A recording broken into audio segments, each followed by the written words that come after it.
A terrified waitress whispered, "I can't move. It hurts." After a chandelier crashed above her, but instead of letting anyone touch her, the most feared Mafia Don in Chicago froze an entire ballroom with a single command. Before the night was over, one broken voice would uncover a conspiracy, expose the people closest to him, and change both of their lives forever. Stay with me, because nothing about this story is what it first seems. The crystal ceiling of the Sterling Crown Hotel reflected 1,000 golden lights across Chicago's most exclusive charity gala. Hannah Brooks balanced a silver tray of sparkling glasses as conversations about billion-dollar deals floated through the air. She had worked twice as hard as everyone else to earn this position, yet Claire Whitmore still looked at her with the same cold smile. "Try not to embarrass the hotel tonight," Claire whispered. "Important people don't like distractions." Hannah answered with quiet grace, "Yes, ma'am." She started across the narrow marble staircase overlooking the ballroom. Halfway down, a sharp metallic click reached her ears. It wasn't loud. Most people would never have noticed it. Hannah froze for the smallest fraction of a second. Then the heavy lighting fixture above snapped loose. She stepped back instinctively. Her heel slid across the polished stone. The tray exploded into glittering pieces as she crashed onto the staircase. A fierce shock raced through her lower back, stealing every breath from her lungs. She tried to push herself upright, but nothing happened below her waist. I can't move," she whispered, panic filling her voice. "It hurts." The orchestra stopped. Guests turned. Claire hurried forward, not to help, but to protect the hotel's reputation. "Get her out of here," she ordered, "before anyone starts filming." Two employees reached toward Hannah. A calm voice cut through the silence. "Nobody touches her." Every head turned toward Vincent Moretti. The feared businessman crossed the ballroom without raising his voice. He removed his tailored jacket and carefully covered Hannah before kneeling beside her. "I'm going to stay right here," he said. "You don't have to move." His eyes shifted toward the shattered fixture, then toward the security cameras above. "Stop the music. Lock every elevator. Seal every exit. No one leaves this hotel." The ballroom fell into complete silence. As fear blurred Hannah's vision, she reached weakly for Vincent's sleeve. "It wasn't an accident," she breathed. "I heard an electronic lock. Someone opened it just before the light fell." Vincent's expression hardened. For the first time that night, he wasn't looking at a frightened waitress. He was looking at the first witness. The flashing lights of the ambulance painted red reflections across the rain-soaked entrance of the Sterling Crown.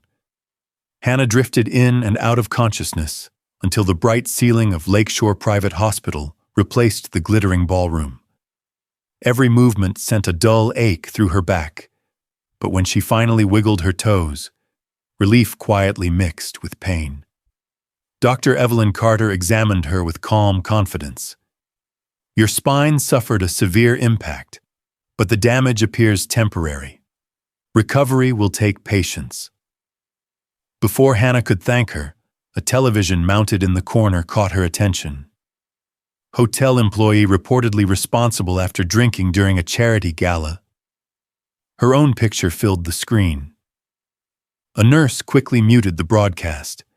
Minutes later, Detective Collins informed her that an opened wine bottle had been found inside her employee locker, along with several disciplinary reports documenting repeated mistakes at work. Hannah frowned. She had never seen any of them. The hospital door opened again. Vincent Moretti entered alone. He carried no flowers, no cameras followed him. He simply pulled a chair beside the bed. "I didn't come to offer money," he said quietly. "I came because I believe you heard something. Hannah studied him for a long moment before answering. I studied audio engineering before my father got hurt. I left school to take care of him. She closed her eyes, replaying the memory. That wasn't metal breaking. It was an electronic safety lock, released remotely. Vincent leaned forward. You sound certain. I am.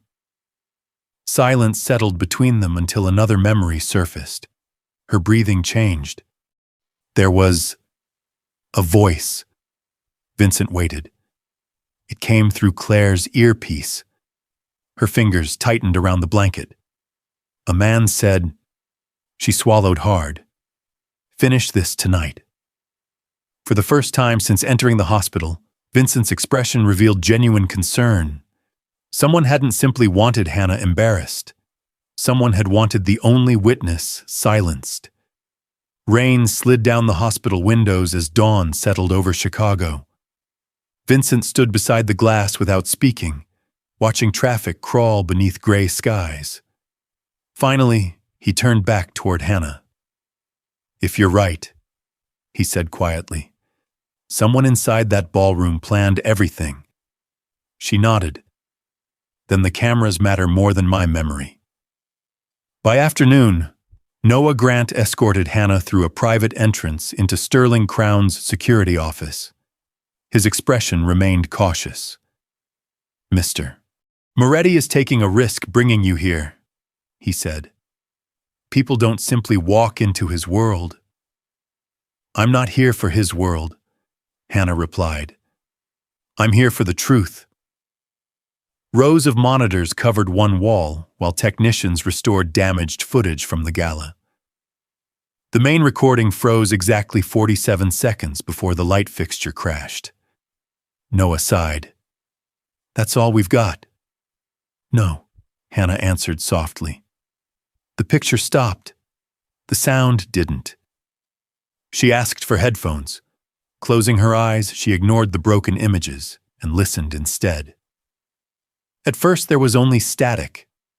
Then layers slowly emerged. Silverware clinking. A grandfather clock chiming somewhere in the distance. A freight horn echoing across open water. Finally, the low rumble of a passing cargo train. Her eyes opened instantly. This conversation didn't happen inside the hotel. Every technician looked up. The train crossed the South Harbor line. The ship horn came from Lake Michigan. Whoever used that radio was near the old warehouse district. Noah stared at her. How can you be so sure? My father worked the docks, Hannah answered. Those sounds were my childhood. Vincent studied her with growing respect.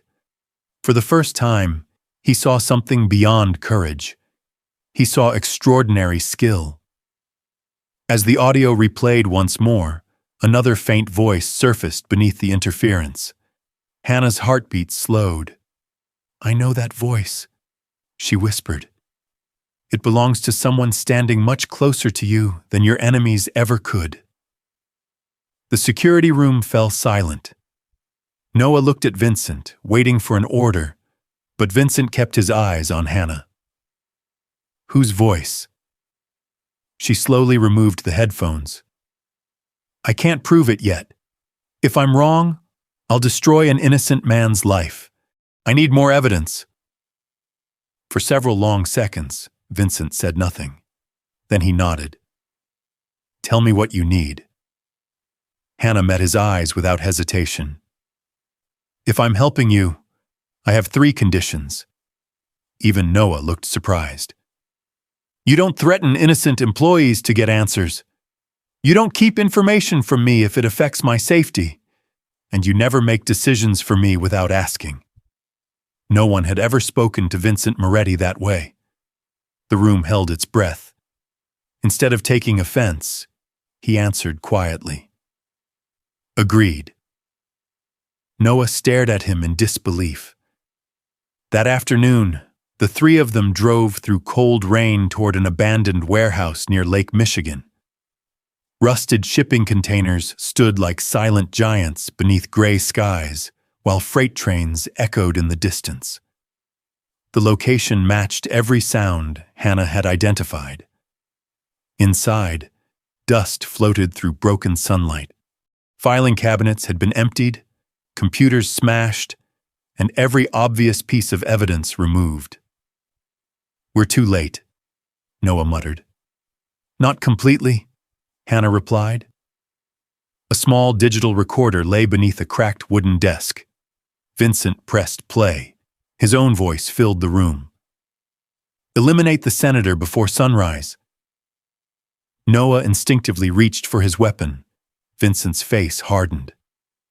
"I never said those words." Hannah listened without interrupting until the recording ended. Then she shook her head. "It's manufactured." Both men looked at her.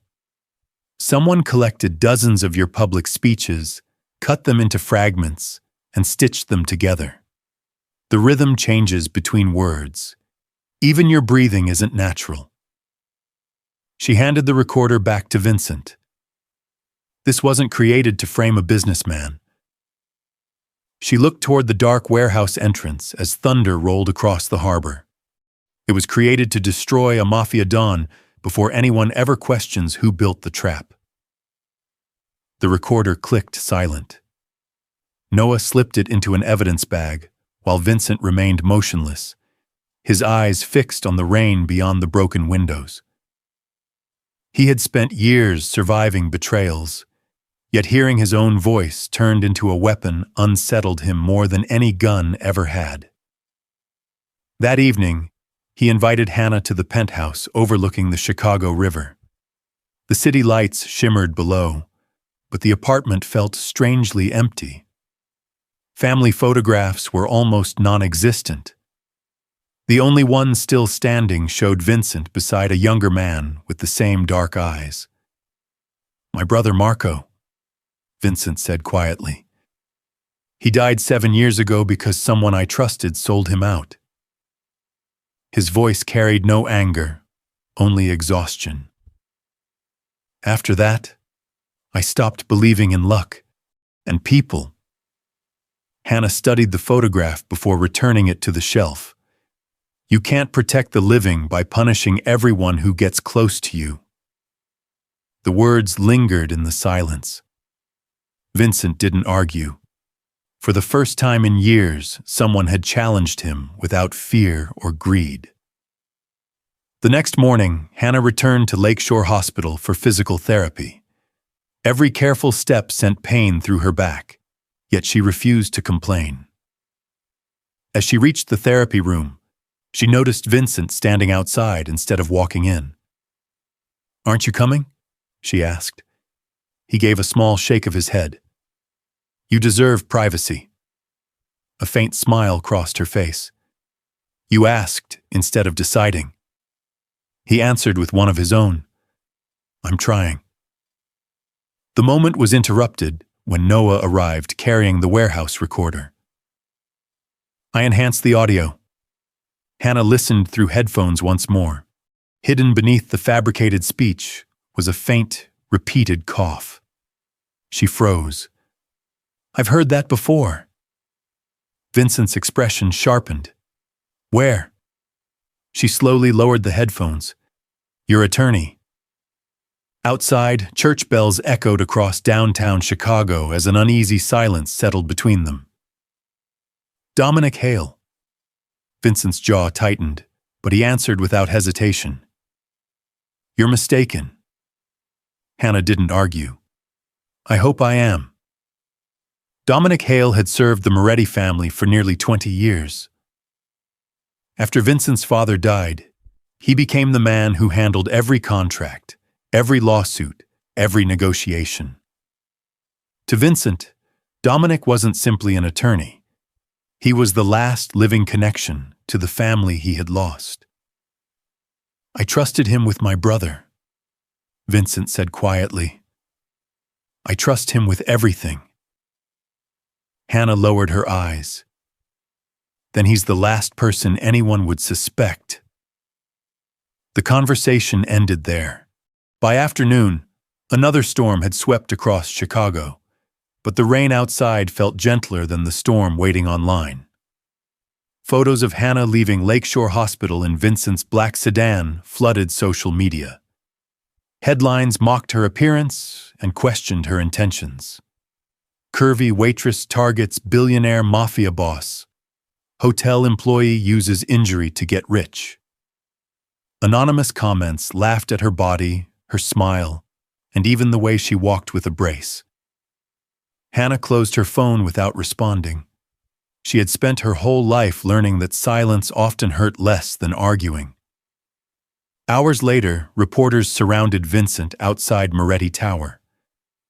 "Is Hannah Brooks your girlfriend? Did you pay her to keep quiet?" He stopped before entering the building. "No." The crowd leaned closer. "She doesn't owe me anything." Camera shutters exploded. "I owe her the truth." Across town, Hannah watched the interview from her hospital room. No one had ever defended her dignity in public before. Not her former employers. Not strangers. Certainly not a man with every reason to protect only himself. Yet Vincent had chosen to carry the attention instead. Before she could process what it meant, Noah's phone rang. His expression changed instantly. He looked toward Vincent. "Dominic has finished reviewing the security records." "What did he find?" Vincent asked. Noah hesitated. "He believes the evidence points to one person." The room fell silent. "Noah," Vincent said. "Who?" Noah swallowed. "Me." The word hung in the air like smoke after a gunshot. Vincent stared at the man who had protected him for nearly a decade. Noah had taken bullets for him, missed holidays for him, and buried friends beside him. The accusation made no sense. "It isn't true," Noah said, his voice barely steady. "Dominic claims I erased the missing footage and accepted money from an anonymous account. I've never seen those files." Hannah reached for the tablet Noah was holding. "May I?" She studied the financial records, security logs, and timestamps. Everything appeared perfect. Too perfect. "They wanted you to find this," she whispered. Vincent looked at her. "Can you prove it?" "Not today." That answer was enough to break the fragile trust they had built. "I can't ignore evidence," Vincent said quietly. Noah slowly removed the security badge clipped to his jacket and placed it on the table. "If that's what you believe, I'll leave." He walked away without looking back. Hannah watched the elevator doors close, disappointment heavier than anger settling inside her chest. "You told me you'd trust the truth," she said softly. Vincent's expression hardened. "I trust facts." "So do I." She picked up her cane and left without another word. For the first time since the accident, they walked in opposite directions. That evening, Hannah drove home to check on her younger sister, Mia. Their small apartment felt unusually quiet. A cup of tea still sat warm on the kitchen table, but Mia's purse and phone remained behind. Then Hannah noticed the front door wasn't fully closed. A cold breeze drifted through the narrow opening. On the floor lay Mia's favorite silver bracelet, its clasp snapped apart. Hannah's heartbeat quickened. Her own phone rang. The number was blocked. A distorted voice spoke only one sentence. "You should have stayed a waitress." The call ended. At almost the same moment, Vincent's sedan screeched to a stop outside the apartment building. His brakes had failed halfway through an intersection, leaving twisted metal behind him. Before he could even catch his breath, his phone vibrated. A single photograph appeared on the screen. It showed Mia sitting alone inside a dark room, her frightened eyes staring directly into the camera. Beneath the picture were 4 chilling words. "She's with us now." Hannah felt the world tilt beneath her feet. She called Mia again, straight to voicemail, Her hands trembled, but her voice remained steady when Vincent arrived outside the apartment. His damaged sedan still carried fresh scratches from the brake failure.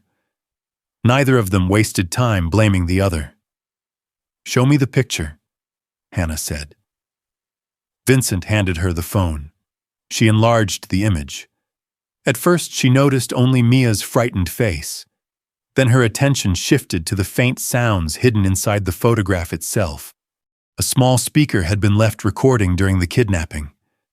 When she increased the volume, she heard a slow, dripping pipe, an aging ventilation fan, and every 60 seconds, the distant chime of a clock tower. "Play it again," Vincent did. "The fan has damaged bearings," Hannah whispered. "The room is underground. The clock doesn't echo naturally. Thick concrete walls." Noah stepped from the shadows. He had ignored Vincent's suspension order. "I've been checking abandoned buildings." Hannah looked at him. "I believe you." Vincent lowered his eyes. "I was wrong." Noah simply nodded. There was no time for apologies. The three followed the sounds toward an abandoned theater near the old warehouse district. Hidden beneath the stage, they discovered a reinforced room lined with recording equipment. Claire Whitmore stood waiting. "So," she smiled, "the waitress really is clever." Mia was tied to a chair but appeared unharmed. Claire pressed a button. Speakers crackled to life. Vincent's voice filled the room once again, ordering murders he had never committed. "The city will hear this before sunrise," Claire said. "Your empire dies tonight." Vincent took one step forward.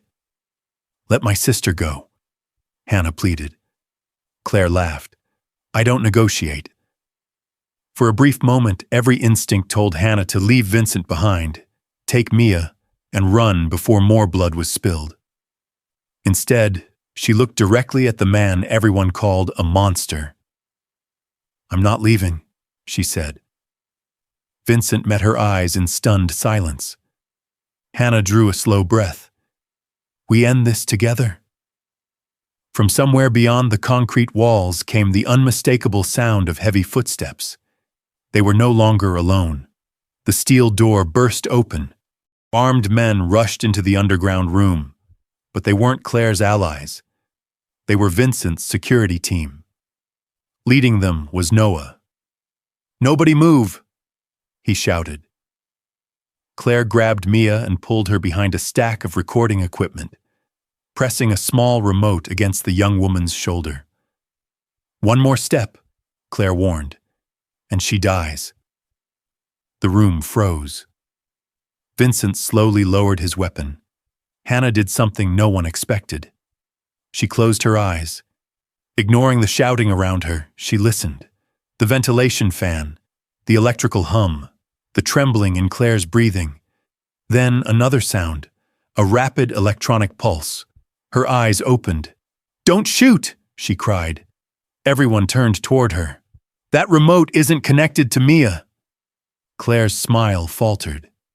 "It controls the hard drives." Noah lunged forward. Claire slammed the button anyway. Sparks flashed across the equipment racks as dozens of storage drives began destroying themselves. "No!" Noah yelled. Hannah rushed to the nearest server, pulling one cable loose before the system completely overloaded. The room went dark. Only emergency lights remained. When backup power returned seconds later, nearly every drive had been erased. Nearly. One portable recorder still blinked with a red light. Hannah picked it up. It was disconnected before the overload. Back at Moretti Tower, technicians recovered the surviving files. Hours passed in complete silence. Finally, one recording began to play. Dominic Hale's calm voice filled the room. The younger brother must never leave the warehouse alive. Make it look like a rival family. Vincent stopped breathing. Marco, his brother. The betrayal he had carried for 7 years had never come from a rival organization. It had come from inside his own circle. No one spoke. Even Noah lowered his head. Vincent stared at Dominic's recorded voice with hollow eyes. I trusted him. Hannah gently placed the recorder into his hands. And now you know why someone needed every witness to disappear. As the recording continued, another familiar voice quietly answered Dominic. Vincent recognized it instantly. So did my mother. The room fell into stunned silence. No one moved. The recording continued to play through the speakers, filling Moretti Tower with voices buried for 7 years. Dominic spoke first. Vincent can never learn the truth. Then came Rosa Moretti's trembling reply. I agreed only to protect my remaining son. The audio ended. Vincent stood motionless, unable to reconcile the loving mother who had raised him with the frightened woman whose voice echoed through the room. I need to hear it from her, he whispered. An hour later, Rosa arrived under Noah's protection. She looked exhausted before saying a single word. When Vincent placed the recorder on the table, tears immediately filled her eyes. I knew this day would come. She admitted that Dominic had convinced her Marco's death would ignite a war between rival families. If Vincent discovered Dominic's betrayal without undeniable proof, he would hunt every suspected enemy until the city drowned in blood. Dominic promised to quietly expose the killers later. Instead, he buried the truth while tightening his control over the Moretti empire. You lied to me, Vincent said.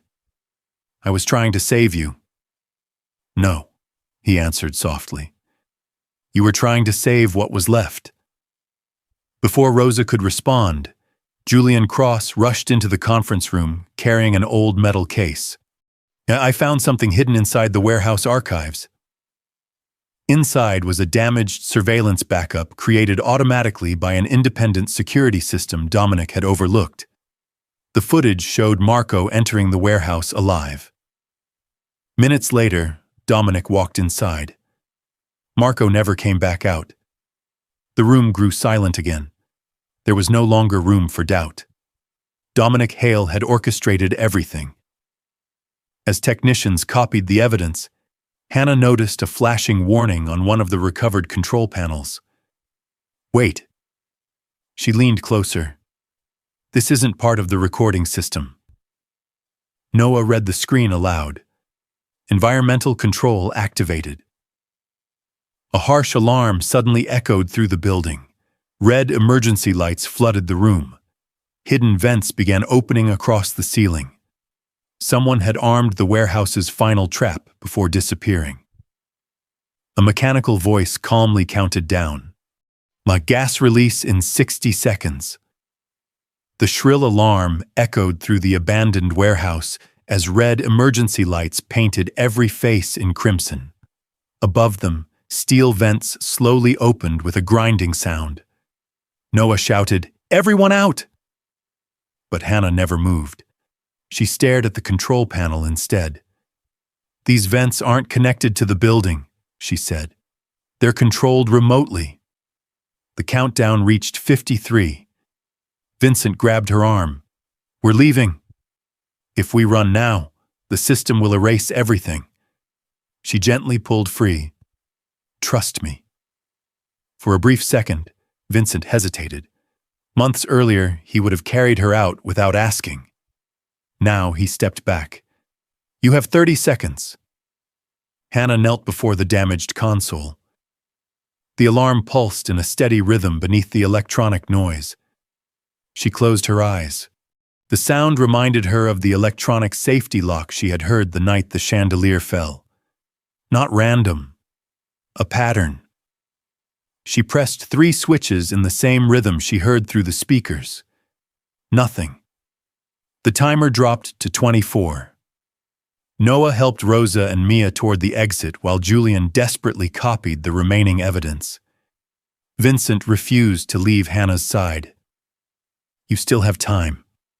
she whispered. So do you. She listened again. One tone arrived half a second later than the others. Her eyes opened. The fourth relay. She reached beneath the panel and pulled a hidden emergency disconnect. The alarms stopped instantly. The vents froze. Silence. Then fresh air rushed through the room.